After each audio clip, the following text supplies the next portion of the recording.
Happy Holidays, Merry Christmas, Happy New Year sa ating mga AskHolds dyan.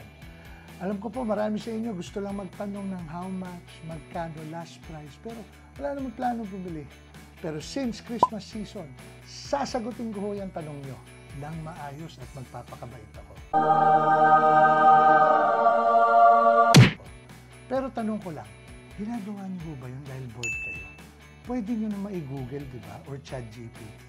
Pero like I said, since Pasko, pagbibigyan ko kayo at sasagutin ko. Okay?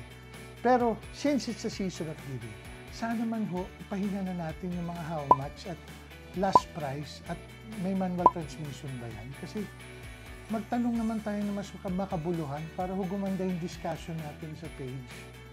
Pero kahit ganun man, gusto kong pasalamatan natin ang followers natin sa mga moments na napapasaya tayo, nabablock kayo, at minsan napapa-facepalm ako sa mga sinusulat nyo sa page dahil parte kayo ng isang barkadahan na laging nagpapasaya at nagbibigay entertainment sa community natin.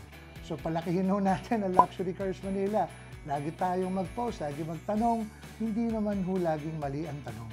So wag ho tayo masyadong nega, laging positive vibes lang, and let's enjoy the holiday season. Okay? I'll see you guys in 2025 with more content, more skits, more videos. I'll see you guys soon.